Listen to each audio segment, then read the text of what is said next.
Cyber ગુનાઓમાં કમી લાવવા માટે અને સાયબર ગુનાખોરોને વિરુદ્ધમાં કડક કાર્યવાહી કરવા માટેના રાજકોટ રેન્જ ડીઆઈજી શ્રી દિલીપ રાય સાહેબના માર્ગદર્શનમાં રાજકોટ ગ્રામ્ય જિલ્લાના સાયબર પોલીસ સ્ટેશનની ટીમ દ્વારા એક કેસ જેની વિગત આ પ્રકાર છે કે આમાં જો ફરિયાદી છે જસદણના રહેવાસી છે અને ફરિયાદી પાસે એક મેરી એમ સેમોફ નામના ફેસબુક અકાઉન્ટથી ફ્રેન્ડ રિક્વેસ્ટ આવી, પછી મેસેજ આવવા લાગ્યા. મેસેજમાં બંને વચ્ચે વાત થઈ. એના બાતચીતમાં સામાવાળા જો લેડીઝ હતી એવો જણાયો કે હું એક દીકરાની માં છું અને અમારા હસબન્ડની ડેથ થઈ ગઈ. તો આમ વાત ચાલતી હતી. પછી કે હું તમારા માટે અને તમારા પરિવાર માટે અમુક ગિફ્ટ મોકલવા માંગુ છું, તો હું તમારી માટે કંઈ ગિફ્ટ મોકલીશ. પછી 1-2 દિવસ પછી ફરિયાદી પાસે ફોન આવે કે તમારા અમુક ગિફ્ટ જર્મનીથી આવ્યા છે, આ મોંઘી ઘડી છે, યુરો છે અને બીજી મહેંગી વસ્તુઓ છે, એના માટે તમને થોડો પેમેન્ટ કરવો પડશે. ઇનિશિયલી થોડા પૈસા લીધા, પછી ટૂંકે પૈસા લઈને ટોટલ 6,31,900 રૂપિયા ઓનલાઈન ફરિયાદી પાસેથી ટ્રાન્સફર અલગ અકાઉન્ટમાં લોકો કરાવી લીધા. ફરિયાદીને ત્યારે ખબર પડી કે અમારી સાથે કંઈ ગડબડ થયો છે, તો ફરિયાદીએ પોલીસને જાણ કરી. સાયબર પોલીસ સ્ટેશનમાં ગુનો દર્જ કરવામાં આવ્યો અને પછી એની ઇન્વેસ્ટિગેશન સાયબર પોલીસ સ્ટેશનના પીઆઈ શ્રી રવિ ગૌતમ અને પીએસઆઈ શ્રી અનિરુદ્ધ કામલિયા કરતા હતા. આ ગુનાની ઇન્વેસ્ટિગેશન દરમિયાન ટીમને ખબર પડી કે એ લોકો જો છે એ આફ્રિકાના અલગ કન્ટ્રીઝના રહેવાસી લોકો છે અને દિલ્હી અને એનસીઆરમાં રહીને એ લોકો એવી રીતે લોકો સાથે છેતરપિંડી કરે છે. તો આમાં અમારે પીએસઆઈ અનિરુદ્ધ કામલિયાની ટીમે ગાઝિયાબાદથી 3 આરોપીઓને અટક કર્યા છે, જેમાં એક જેસ્મીન યા અનશા ઉર્ફે એન્જલ, આ મૂળ ઘાના દેશની રહેવાસી છે. જેન્જેલી ઇમાની ડેનિસ, આ 22 વર્ષનો છે, તંજાનિયાનો રહેવાસી છે. ફિલિપ બટિસ્ટા જોસેફ વેલેન્ટાઇન, આ સુડાનનો રહેવાસી છે.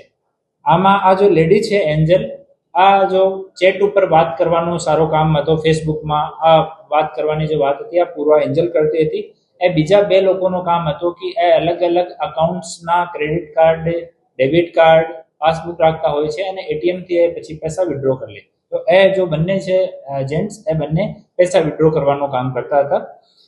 ઇનિશિયલી જે ફેસબુકમાં અને વોટ્સઅપ ઉપર વાતચીત દરમિયાન જે આઈપી, જે નંબર યુઝ થયા છે અને જે આઈએમએ વાળા ફોન યુઝ થયા છે એની પાસેથી રિકવર થયા છે. ગાઝિયાબાદમાં અમારી ટીમ આને ડિટેન કર્યા, પછી ત્યાંના કોર્ટમાં આને રજૂ કરીને ટ્રાન્ઝિટ રિમાન્ડ લઈને આવ્યા અને ગઈ રાત્રિમાં જસદણમાં નામદાર કોર્ટ સામે રજૂ કર્યા અને 5 દિવસની હાલ કસ્ટડી મળી છે. આ લોકોની વિઝા વિષયમાં અને બાકી ક્યારે એ લોકો આયા, કાયદેસર દેશમાં છે કે ગેરકાયદેસર છે, જૂના કોઈ ગુનાહિત ઇતિહાસ છે, આ બધી વિષયમાં હાલ ઇન્વેસ્ટિગેશન જે છે ચાલુ છે. હાલ એકવાર આની પૂછપરછ ચાલુ છે. ઇનિશિયલી લોકો બહુ નોન કોઓપરેટ નથી કરતા ત્યાં, પરંતુ ત્યાંના લોકલ પોલીસના સહયોગથી, નામદાર કોર્ટના સહયોગથી આને અહીંયા સુધી લાવવામાં આવ્યા અને પછી હાલ કસ્ટડીમાં લીધા છે. હાલે પોલીસની એક ટીમ બનાવી છે જે લોકો અંગ્રેજી ભાષાના જાણકાર છે. એ લોકો હાલ બેસીને એની સાથે ઇન્ટ્રોગેશન કરશે અને અમારા જો આપણા ગુજરાત ગવર્મેન્ટના અને ભારત સરકારના જે અલગ પોર્ટલ્સ છે એની માધ્યમથી અમે લોકો આની તમામ ઇન્વેસ્ટિગેશન કરવાના છીએ.